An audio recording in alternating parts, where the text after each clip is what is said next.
Good morning, everybody. You know, it really is a privilege to be able to stand here this morning and share what God has done for a sinner like me, you know. I always say it's a privilege, no matter where we are or no matter where we're bringing the word or sharing testimony, no matter where we are, it should always be a privilege to share what Christ can do in a man and a woman's life. So, I first contacted Pastor Ken. In fact, I think it was Andrew Steele. I first contacted Andrew back maybe 2015. By that time, I'd been saved a year, and I was looking for solid teaching. I was looking for just good, solid preaching.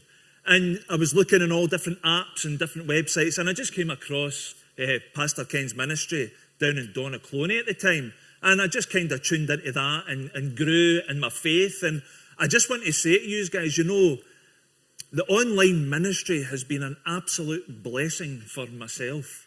And I just want to encourage you to keep going with that, because it's reaching people like me over in Scotland, reaching people further afield. And it has really shaped me and molded me and been part of my Christian walk since the very early days of becoming a Christian. So I just want to encourage you, brothers and sisters, keep going and keep preaching and keep going in the Lord. It truly is fantastic. So Pastor Ken, we spoke a few weeks ago and said that I would be coming over, and he's asked me to share testimony and bring the word this morning. So as you can see, we've brought the weather over from Scotland. My wife and I, we arrived on Thursday, and we got off the ferry at Larne, and we took a right. And I think it's right. We took a right, and we just went along the north coast. We went down into Londonderry. We went all Giant's Causeway, all round about, and then we drove back down to Belfast that evening. And we've had a wee drive around, and what a lovely, lovely country this is. This is a beautiful part of the world, and we've been blessed, obviously, with good weather. So, as I said, my name's Ross McIntyre, and I come from a town in West Lothian in Scotland. It's a town called Livingston, and it's just your average sized town. It's known as a new town. So basically it was built for the Glasgow overspill and people from Edinburgh, so it's a mixed mash of people from all over the place in this one town. But it's home. I love it. I love the people from where I come from. You know, they're my people. I love where I come from. And I grew up in a council estate. Only child. My father is a firefighter, still in the fire service. And my mother worked in various factories and had different jobs whilst growing up. And I had an absolutely fantastic childhood. I had a great childhood. And I always emphasise that fact that I had a good childhood, because, as I'll tell you later on, it doesn't really matter what background you come from. I've got an addiction background. So whether you come from a good background, a bad background, the fact is anybody could fall into addiction. But I always emphasise the fact that I had a really good upbringing. And we just lived in a council estate. So the one thing that my parents did give me, we weren't well off, we weren't poor, we were just your average family, the same as every other family in the estate. But the one thing that my parents did give me was love. They loved me, they brought me up right, they taught me right from wrong, but the one thing that I received from my parents was love and affection. And that's something that I still get from my parents. I still have a great relationship with my parents, and it's something that I've been able to pass on, along with my wife, to our own sons as well. So, as I said, grew up in a council estate, a fairly normal childhood. And I was a bit of a wee cheeky chappy at primary school. You know, I like to laugh and a joke and I carry on and whatnot. And that kind of stood me in good stead, because I wasn't very academic. I wasn't really bothered about school or grades or anything like that. I just wanted to go out with my mates and play football or have a wee carry on or whatever. And, you know, I just kind of grew up in that way. And then as time goes on, you hit the teenage years.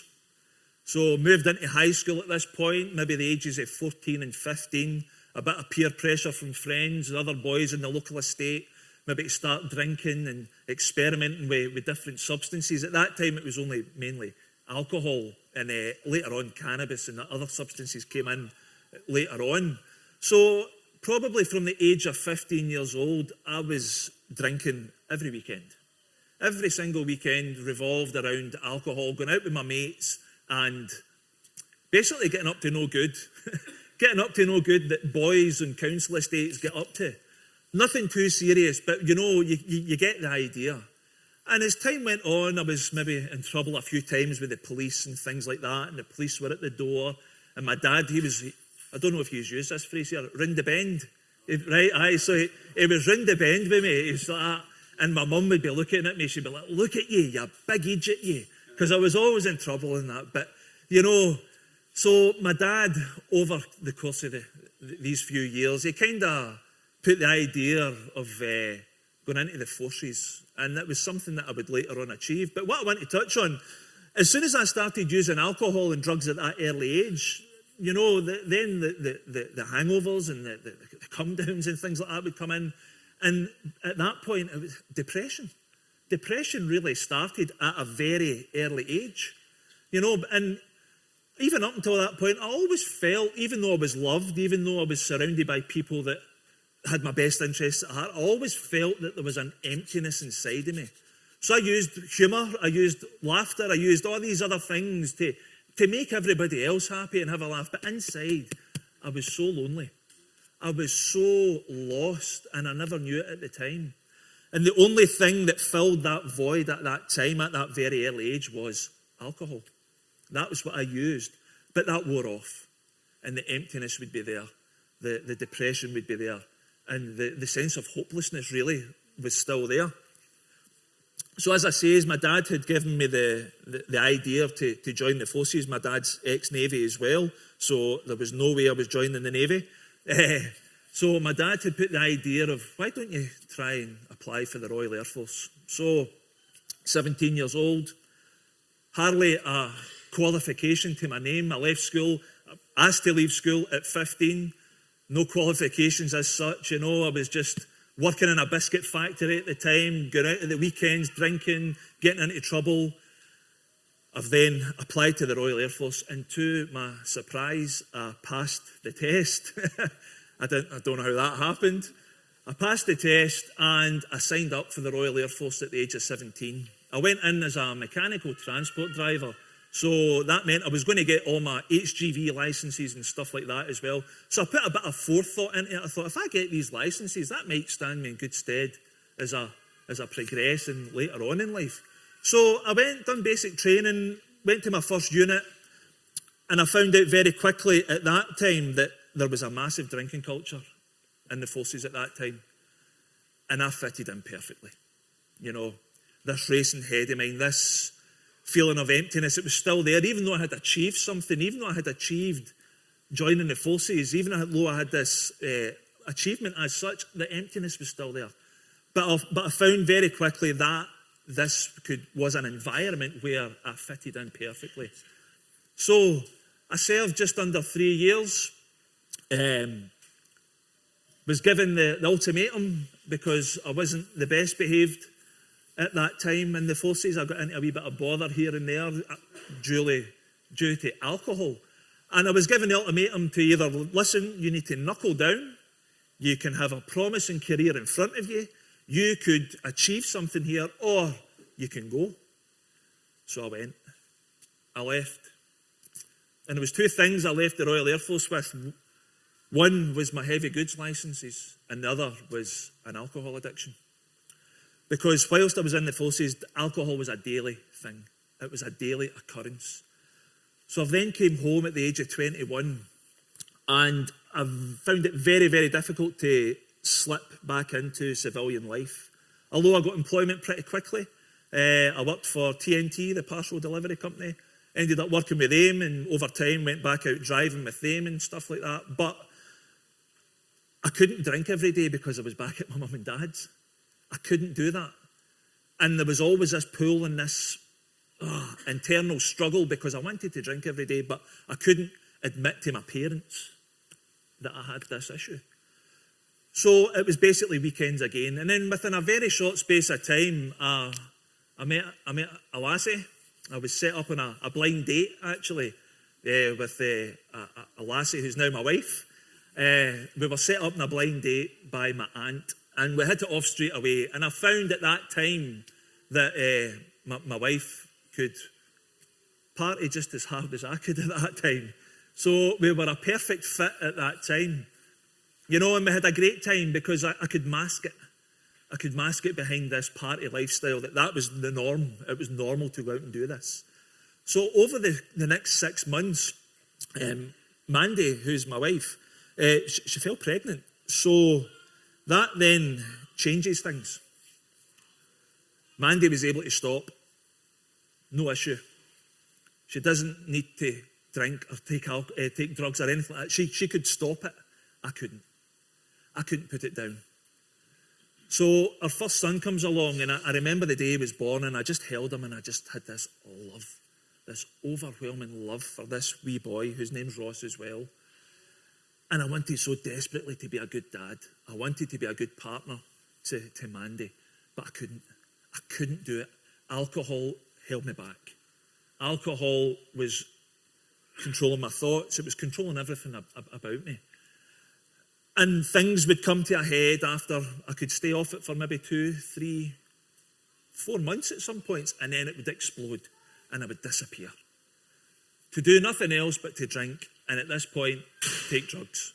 Drugs became a big part of our life as well. It was various party substances, we'll call it.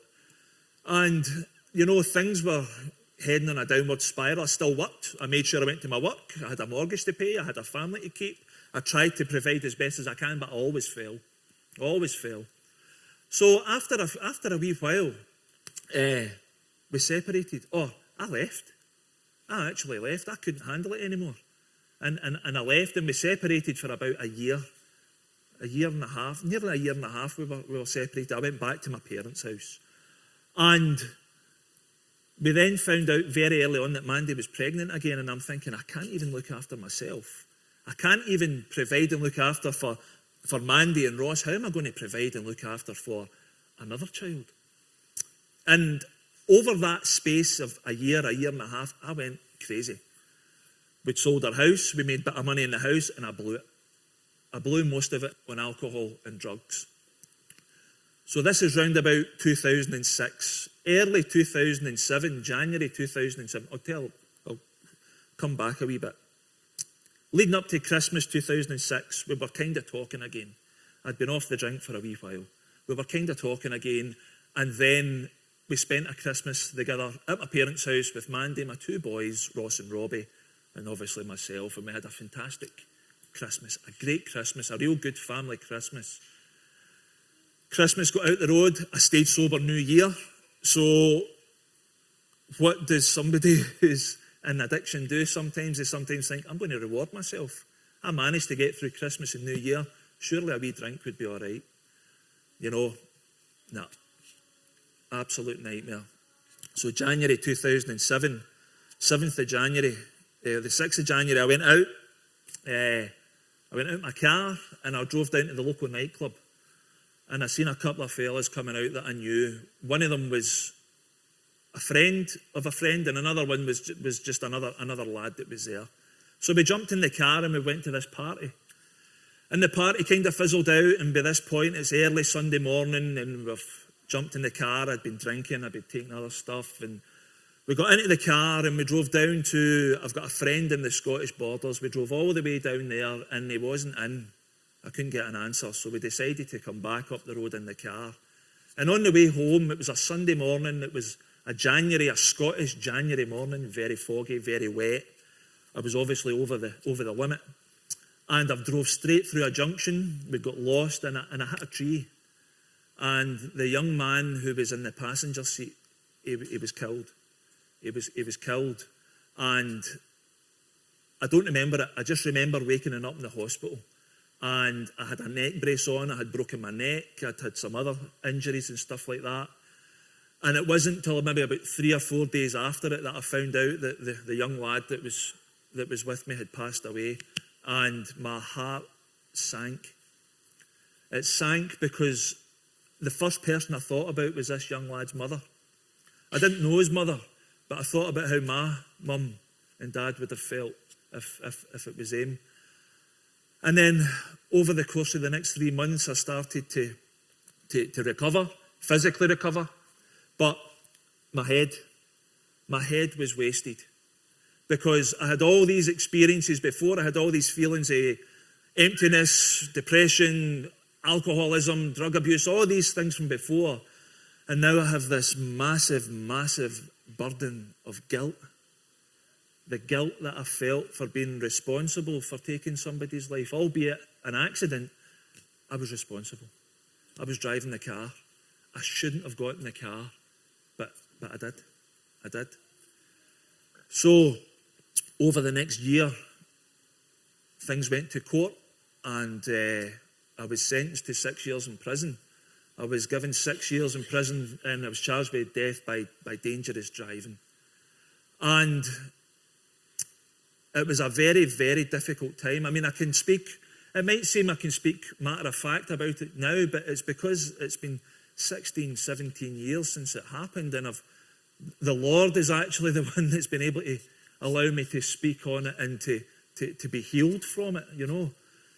But I went to prison, and within a few months, I met a guy who was the prison chaplain in HMP Addywell in West Lothian. I was in Edinburgh to begin with and got moved through there. And over the next wee while, we struck up a friendship, and he was the chaplain. And I always remember he said to me one day, he says, "Ross," he says, "you know," he says, "I met a man that changed my life forever." And I went, "Who's that?" And he went, "Jesus." And then I went, "Whoa, I'm all right. I'm a Protestant. I'm fine." That's what I said. And he just laughed. He looked at me and he laughed and he went, "But do you know something? Over the next 8 or 9 months while I was there, he was witnessing to me. He shared a bit of his testimony. He shared that he had had an alcohol problem. He shared how Christ had set him free from his addiction, how Christ had set him free from his guilt, his shame, his sin. And he was drip feeding me, and I was soaking it in. Although I never came to faith at this point, the seeds of faith were being sown. But those seeds of faith were being sown on good soil. Good soil.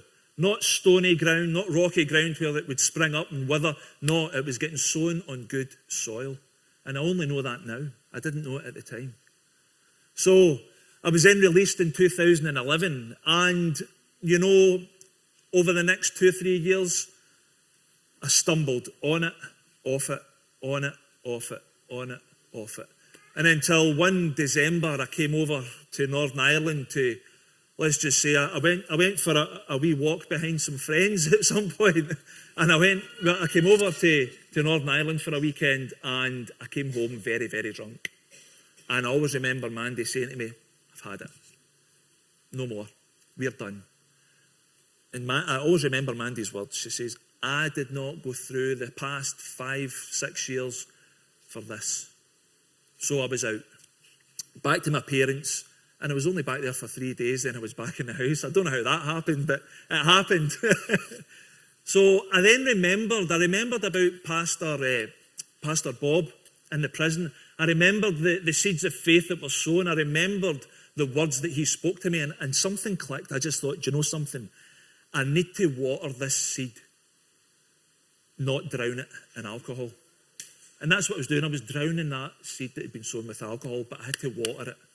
So over the next couple of months, I was looking for different churches and all the rest of it. And because I was brought up at a distance in a certain tradition, I thought I had to go to a certain church.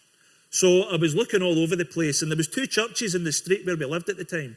There was the wee Church of Scotland, which is a pretty sound Church of Scotland, actually. It's a good born-again church. And there was the Elim Church in the street. And I used to take the mickey out of the Elim people before I got saved. I would see them driving by, and I'd be like, "Oh, there's all the happy clappers away again," and all that. I used to really have a wee dig at them. But I said to Mandy's nana actually went to the Church of Scotland, So I says to Mandy, listen, I'm going out, I'm going to church this morning, I'm going to go up and see your nana, and I'm just going to see what's happening. So I went out, and I walked straight by the Church of Scotland, straight to the Elim Church, and the pastor was standing at the door. Pastor John, a guy from Zimbabwe, one of the most godly Christian men I have ever met in my life. And I walked up to the door and I just says to him, I'm looking for God. I am looking for God. I was broke. I was beat. I was lost. My head was a mess. The guilt was eating me up inside. And I couldn't live with it anymore. And the alcohol would have just got worse and worse and worse. So I went in and I sat at the back and there was a band playing much like here, and I thought, a band in a church? Whoa. And there was people with hands raised and all the rest of it, and I thought, these people are nuts. I need to get out of here. I felt very, very uncomfortable. I mean, as far as church services went, I was used to when I was a wee boy with the BB, just in a very somber, solemn church service. But this was different. There was life there. You know, there was real life, and people were worshipping in it. And I realised that they weren't worshipping the band, they were worshipping something else. And I thought, what is this? What is this? And I sat at the back. I thought, I'll stay at the back, out of the road, and I'll just listen. And it was one of the elders that was preaching that day. And I'll just read out what was read the day that the Lord saved me. So it's Luke 19, starting at verse 1. And it says, and Jesus entered and passed through Jericho. And behold, there was a man named Zacchaeus, which was the chief among the publicans, and he was rich. And he sought to see Jesus, who he was, and could not for the press, because he was little of stature. And he ran before and climbed up into a sycamore tree to see him, for he was to pass that way. And when Jesus came to the place, he looked up and saw him and said unto him, Zacchaeus, make haste and come down, for today I must abide at thy house. And he made haste and came down and received him joyfully. And when they saw it, they all murmured, saying that he was going to be guest with a man that is a sinner. And Zacchaeus stood and says unto the Lord, behold, Lord, the half of my goods I give to the poor. And if I have taken anything from any man by false accusation, I restore him fourfold. And Jesus says to him, this day is salvation come to this house, for so much as he also is a son of Abraham. For the Son of Man has come to seek and to save that which was lost.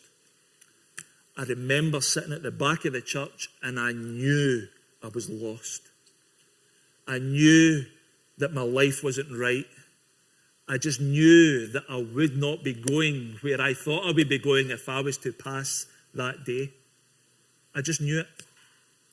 You know, and as the preaching went on, the similarities between Zacchaeus and myself, I was thinking, wow, it was as if the elder that was preaching that day, it's as if he was speaking directly to me.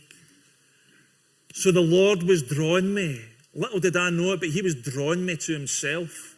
He was drawing me by his Holy Spirit to that place where I would surrender my life to him.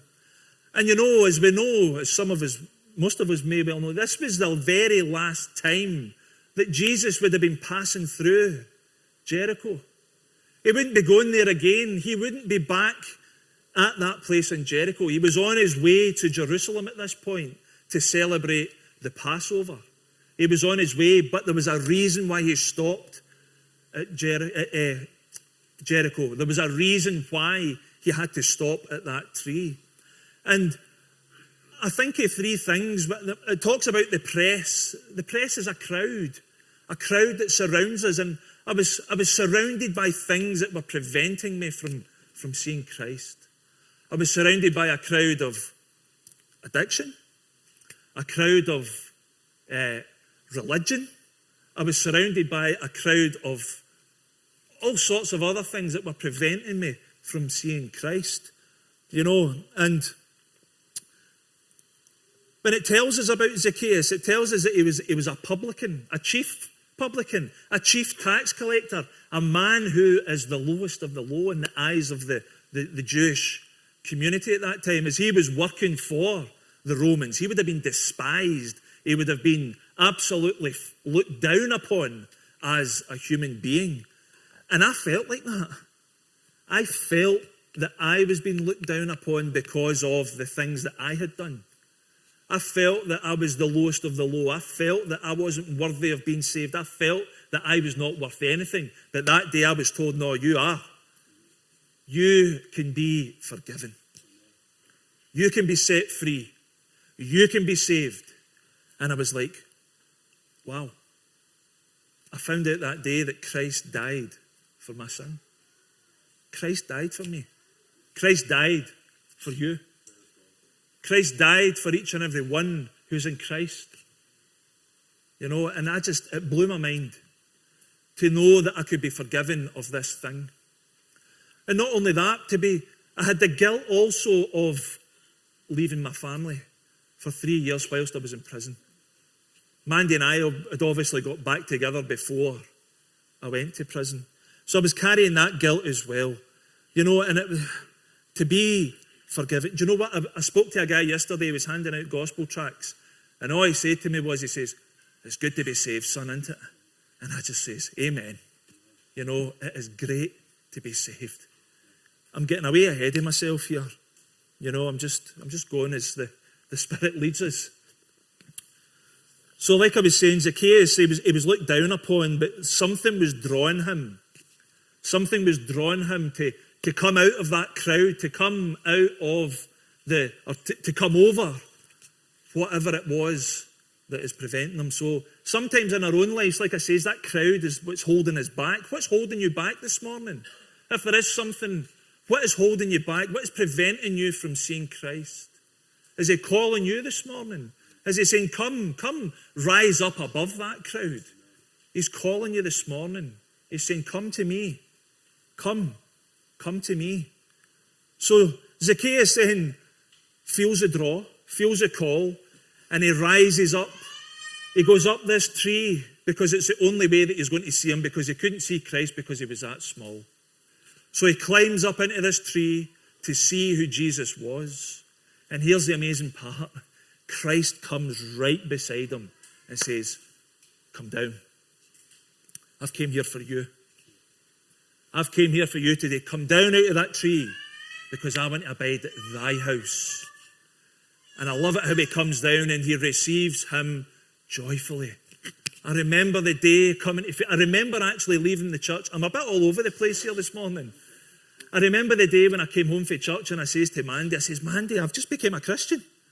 I've just become a Christian.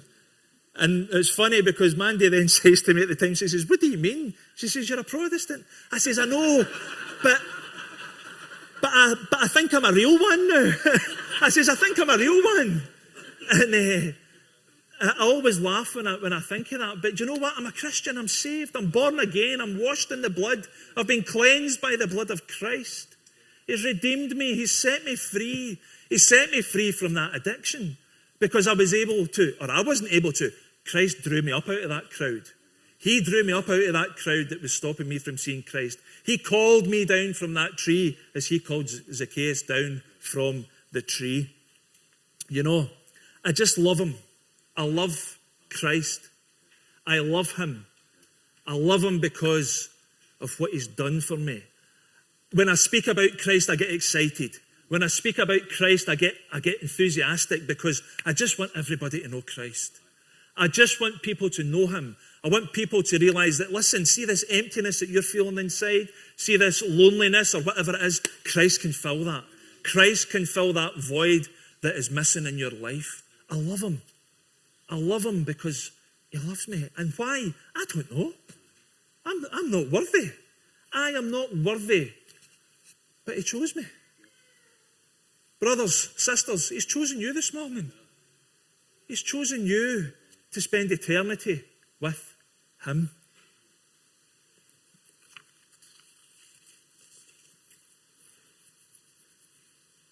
I'm all over the place here.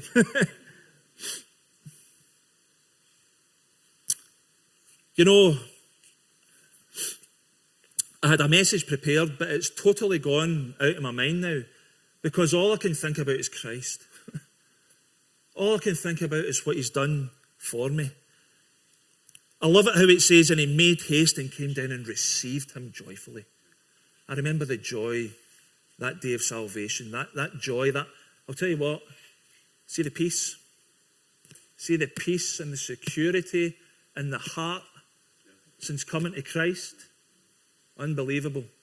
That's not to say that I don't get upset or annoyed at times. My wife's here, she'll be able to tell you loads about that. But there is an inner peace because that void that I was using alcohol and drugs for has been filled. It's been filled with Christ. He has filled me with him. And it's just absolutely outstanding what he can do in a man and a woman's life. Instant transformation.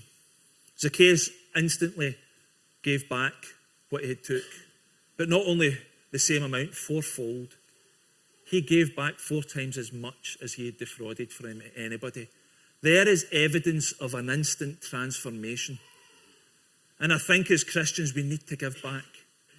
Why should I hold back from telling people the gospel? Why should we hold back from telling people about the good news of Jesus Christ? Why should we be fearful and fall back in the crowd? No, we've been taken out of that crowd. We've been called down out of that tree and we've been called into relationship with him. You know, so I want to encourage you this morning, brothers and sisters, to keep preaching, keep sharing, keep witnessing, keep telling others about Christ and what he can do for a man and a woman. And I'm just going to end up rabbiting on here. So everything that I had planned has not actually came to pass. But what I will talk about now is how Christ restores a man and a woman. So he's taken the mess of my life and has given me a message. And now I work with drug and alcohol addicts, in Edinburgh. I'm working in a men's rehabilitation centre at the bottom of Leith Walk. I work for an organisation called the Bethany Christian Trust. So it's a Christian organisation. So God has placed me in an organisation where I can share the gospel without fear. Not that I have fear about sharing it anyway, but we have the liberty to share the gospel with these men. And the transformations we see in these men's lives is unbelievable. We see them coming in broken, as I was. We see them restored. We see them set free. And we see them built up. And also, we see a good amount of guys come to faith. We're plugged in with different churches in the area. We guide them in the right direction. And we see these men come to faith and they're going strong in the Lord. And I've put a good number of them on to Christ Encounters, so they're getting well fed. Also, he's taken me back into prison. The Lord has taken me back into prison. You know, I remember the first time I went back into the prison. It felt great because I knew I was coming out the same day. So, you know, he's took me back in and I've done prison ministry in the past and God has opened the door again for prison ministry. So I'm going back in. It'll be once a month, just sharing the gospel with the guys, but just being a presence, just being somebody for them to speak to, just somebody out with the prison, just somebody to give them a bit of support, but obviously point them in the right direction and point them to Christ. And it's just absolutely, I keep saying amazing because it is just his grace, his mercy, his love. And I'm just so thankful and so grateful that I'm saved, and to be able to have the opportunity to share with everybody here at CET this morning. So I just want to bless you guys and say thank you for having us over, and thank you for listening to a rambling Scotsman for the last 40 minutes. So God bless each and every one of you. Thanks very much. Bless you.